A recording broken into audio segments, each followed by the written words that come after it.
The unparalleled story of St Benedicts College, the premier institution of the Catholic education in Sri Lanka. St Benedicts College, which came into existence through the intercession and inspiration of three great saints who committed themselves for the service of the Church, namely St Benedict, St Sylvester Guzzolini, and St John Baptist de la Salle, is considered as the cradle of Christian and human education in Sri Lanka. The development of this great institution was staged at several stages, as the early chronicles and records delineate. The never given up enthusiasm and determination of the pioneers and successors have given this great pasture its illuminating colors and a long stand in the educational field in the locality. With the advent of English monarchy and its legal structure over this tiny island, the Dutch, who were governing the maritime provinces of Ceylon and persecuting those who professed Catholicism, were outskirted, and many opportunities were provided for the resilience of Catholics.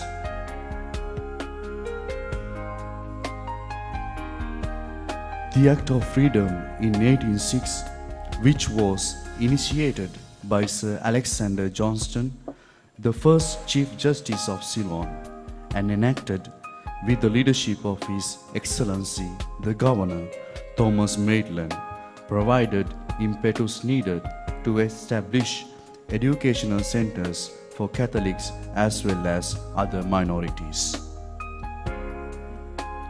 This piece of legislation was considered paramount and seen as a numerous and peaceable body.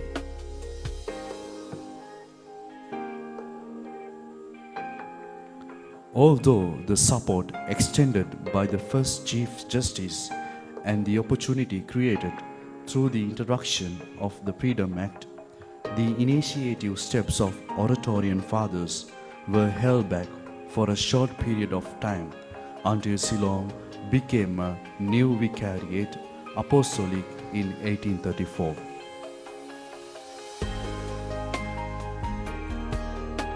However, the recommendations of the Colebrook Commission in 1834 for the restructure of educational system further conveys the need for sound educational system in English media.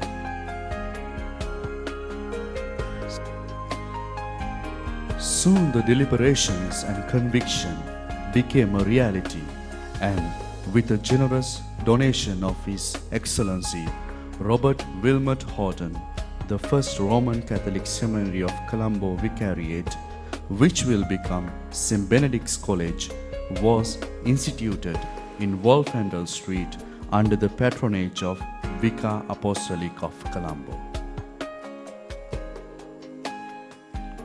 5 vice patrons and a committee of 14 were also took the interest of looking into seminaries matters.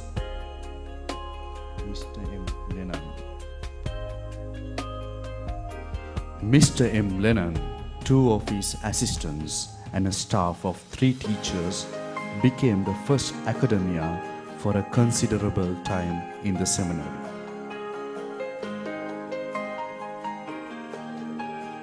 As our Lord Jesus taught us to love our neighbors as we love ourselves, the imparting of the knowledge of the seminary, inclusive and non-discriminable, as it welcomed Christians from other denominations and even those who professed Buddhism and Islam. By the time of 1837, the seminary was identified as a well-conducted school among the other 101 private vernacular institutions, and had been called as a Kottanchina school or seminary at Kottanchina in the governor's blue books in different time periods. Partly fee levying and mission funds kept all the private vernacular schools maintained an increasing number of students, perhaps would have brought into attention as rising challenges.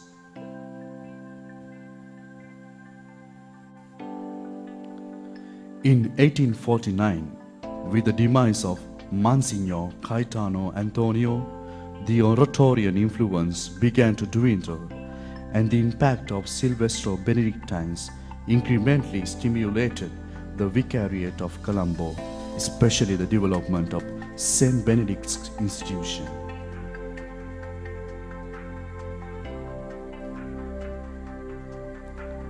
When Bishop Hilarion Sillani succeeded his predecessor Bishop Monsignor Joseph M. Bravi, the first Silvestro Benedictine bishop, on the 13th February 1863, the laying of the foundation stone of a new college occurred amidst much fanfare and exuberant celebration.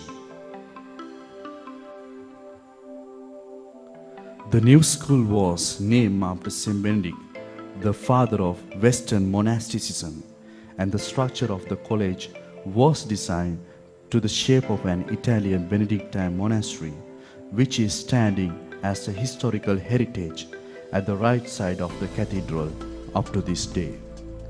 In 1865, the new college building was declared open, and pupils of Roman Catholic Seminary or Kottanchina Seminary in Wolfendhal Street moved with their teachers to resume their academics in the brand new building as expected.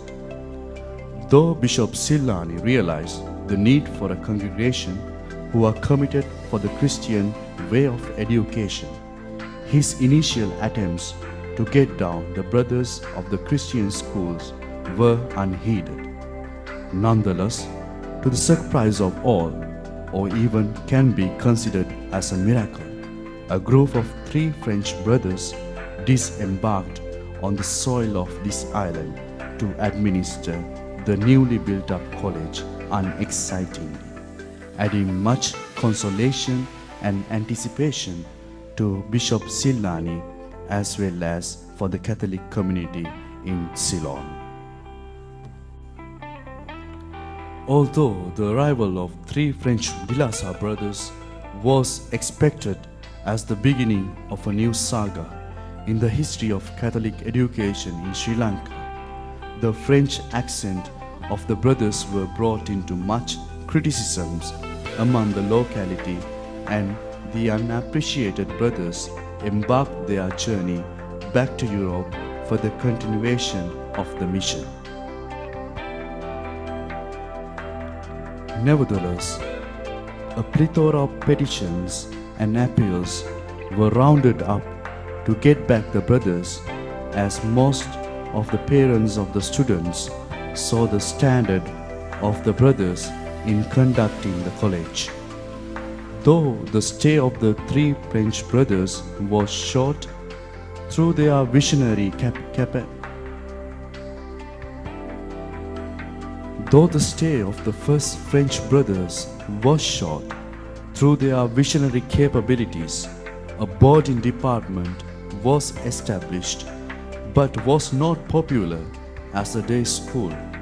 However, it began to provide the benefits of a comfortable home to children from outstations in the following years incrementally. As the first French brothers left the shores of Ceylon for Rome, the subsequent re-arrival of the brothers of the Christian schools at the culmination of the first quarter in the year 1868 never allowed to shatter the Lassallean presence in Sri Lanka up to this day. Prior to 1868, since the time the first French brothers were recalled to Rome, the administration of St Benedict's was handled by the Silvestro Benedictines, and the rendered service of the Benedictine monks also should be recognized without any compromise. When the college was officially handed over to the brothers in 1868, Brother Modestus Marie became the first and the foremost director of the college, and his legacy has been consistently continued for a span of 150 years by the Salle Brothers. In the year of Brother Marie's resumptions of duties as the director, examinations of the college were conducted under the inspection of His Honor General Hudson, and the performances of the students earned noteworthy comments and acclamations.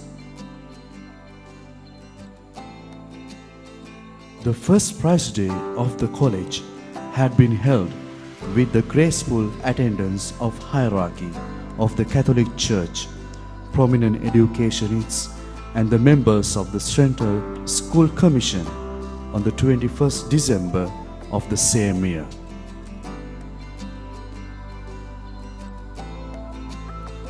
The time period of 1869 to 1886 was also marked several precious events in the Benedictine calendar, as well as the history of the brothers in Ceylon. Among those events, the recognition of St Benedict for the capitation grant, the robin ceremony of two new brothers, taking charge of St Mary's College in Negombo, opening a new library for the collegiate students and past pupils, preparing students for the Cambridge Junior Local Examination, opening of a teacher training college in 1884 were extraordinary and added much fame to the institution. The opening of a teacher training college, which was destined to provide the environment for the brothers to instill the Lassallean charisma into the hearts and souls of the teachers, did not succeed further. Even the Morgan Education Committee of 1865 recognized the caliber and versatility of the brothers to handle such talk responsibility. The opening of a teacher training college, which was destined to provide the environment for the brothers to instill the Lassallean charisma into the hearts and souls of the teachers, did not succeed further. Even the Morgan Education Committee of 1865 recognized the caliber and versatility of the brothers to handle such a task responsibly with an outstanding manner. Moreover, revitalization of Marian solidarity, establishment of the music class, and making up the choir to sing at the cathedral for liturgical services, setting up a literary club, and introduction of study of history were some other key events that took place under the patronage of Brother Joshua in the same time period.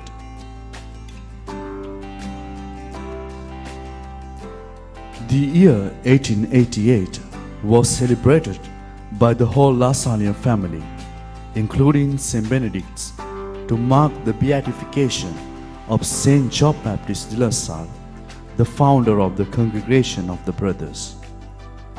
In the scrutinized session of 1889 to 1896, knotty problems as well as witty incidents make the administration more deliberative and productive.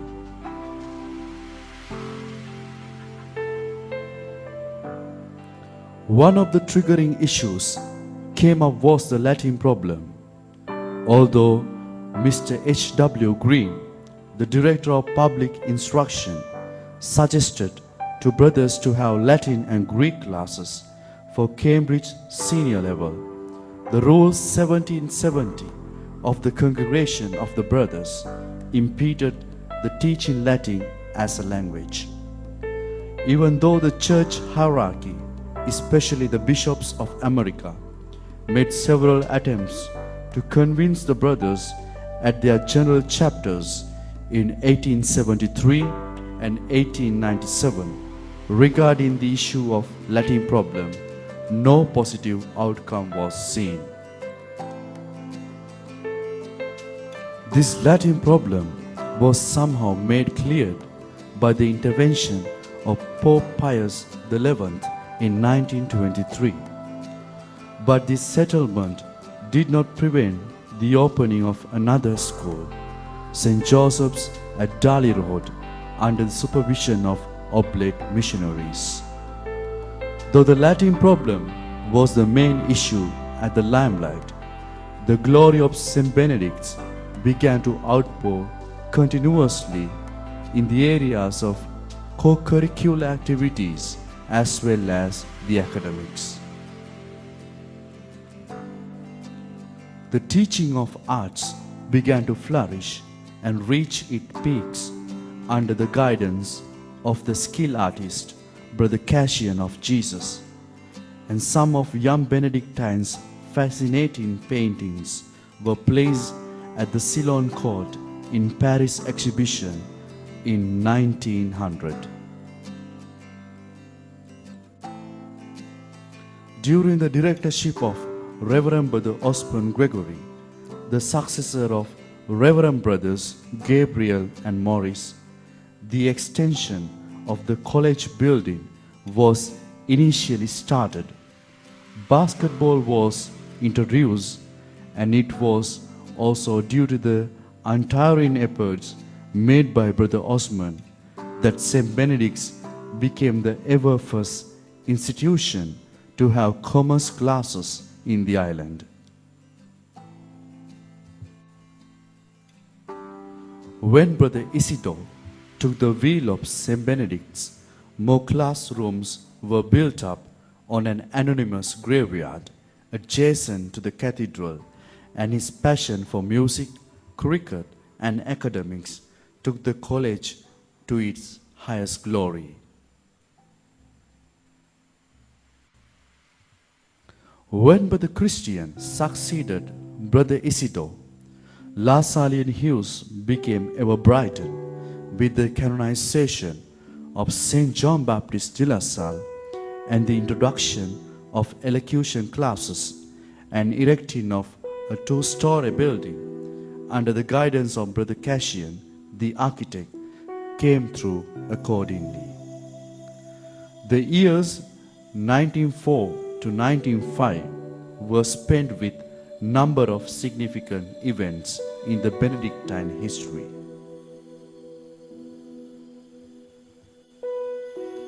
The establishment of All Boys Union, visitation of their excellencies Sir Henry and Lady Blake, and organization of a colorful art exhibition made the Benedictines vibrant and vivacious in the indicated time period.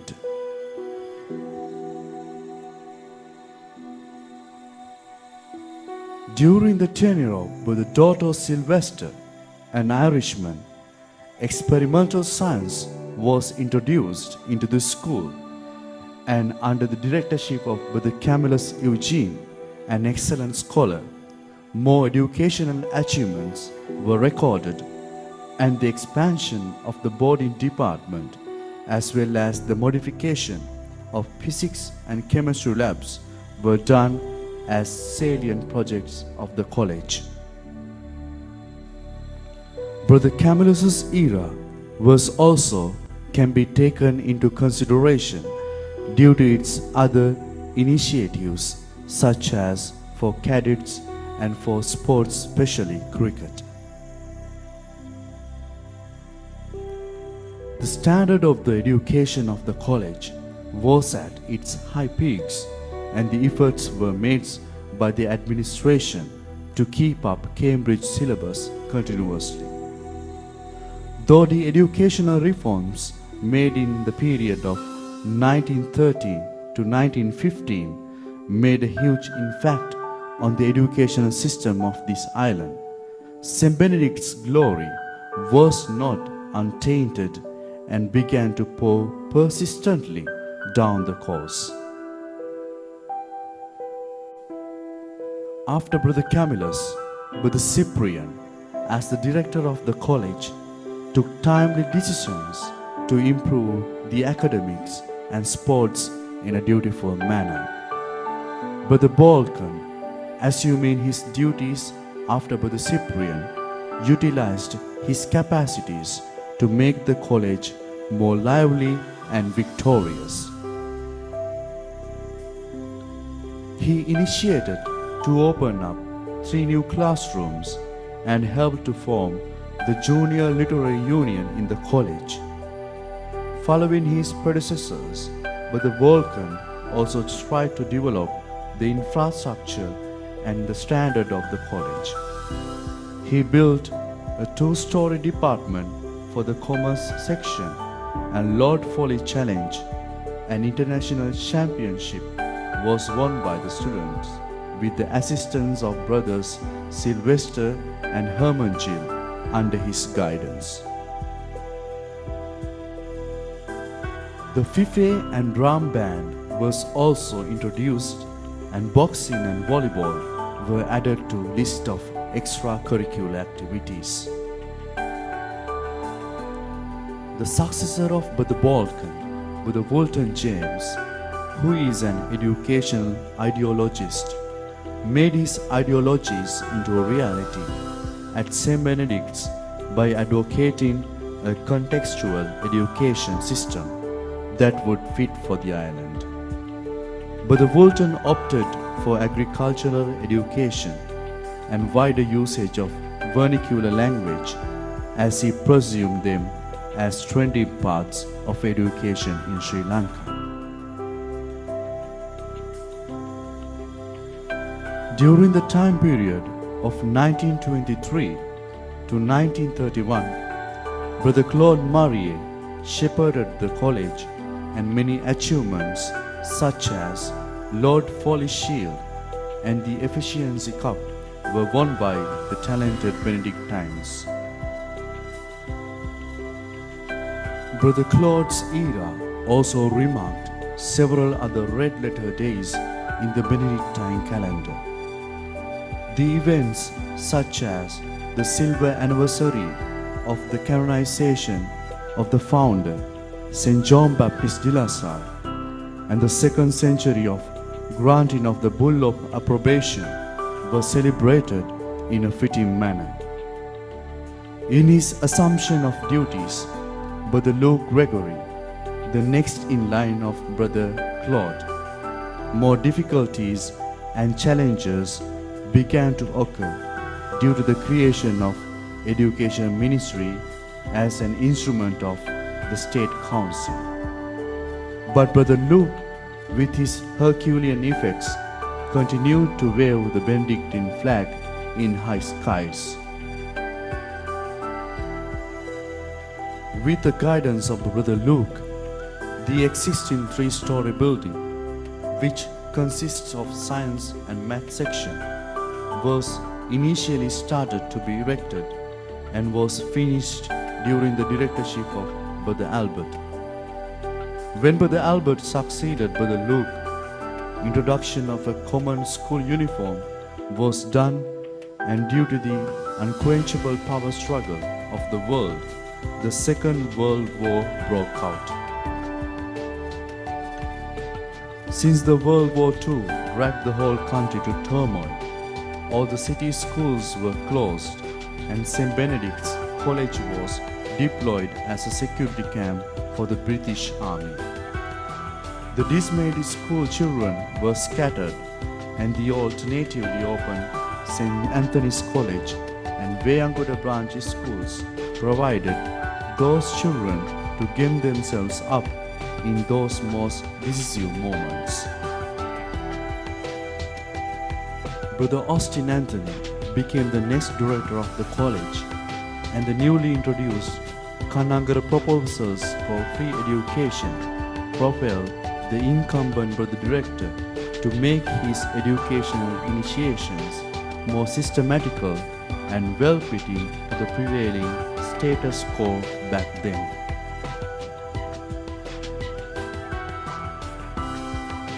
While the college progressing day by day, the directorships and patronage of Brother Glastian Oliver and Brother Alban Patrick made the green arena more luminous all around the country.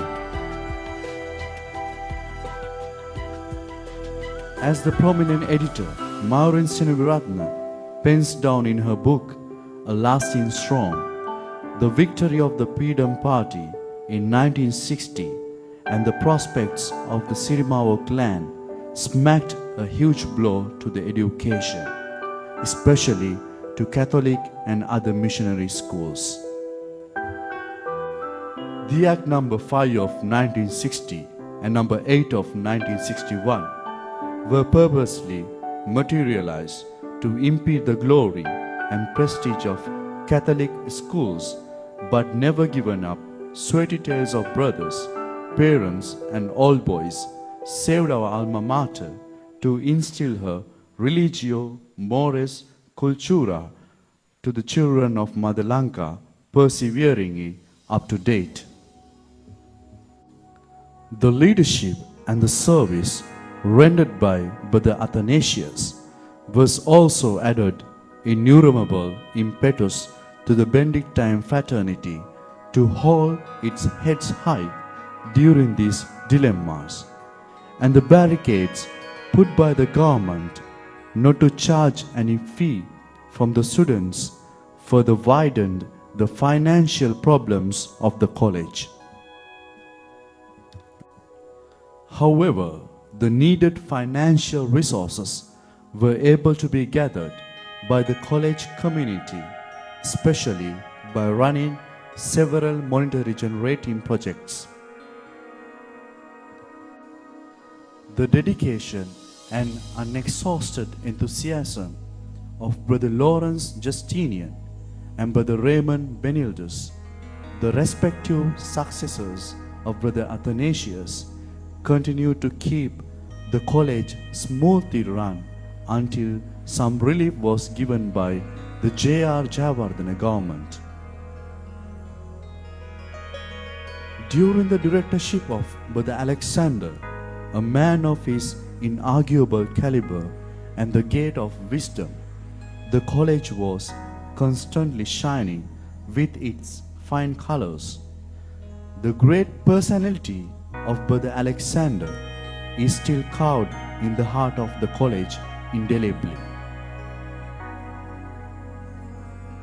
The leadership and the service rendered by the brothers as administrators, Brother Philip of Jesus, Brother Camilo Silva, Brother Bertram Pereira, Brother Nimal Gurusingha are highly commendable, while the yeoman service of Brother Granville Pereira towards the development of the college, specifically the infrastructure, is undoubtedly explicit and will be remembered down the line of Benedictine story.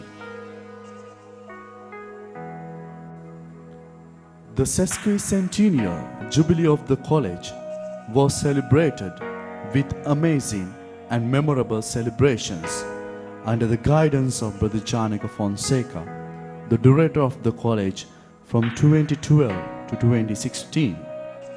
After Brother Janaka, Brother Henry Disanaika, the former provincial visitor, became the director of the college, and after 3 years of his valuable service, Brother A.E. Tarcisius, the present director of St Benedicts, took the reins of the college and continuously striving to hold St Benedict's green and white flag up in the sky, following his committed virtuosos.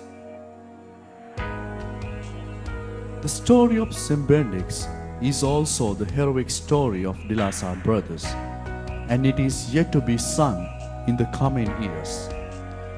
The brothers are proud of their mission for the span of 150 years, which firstly started at St Benedict's in this wonderful island.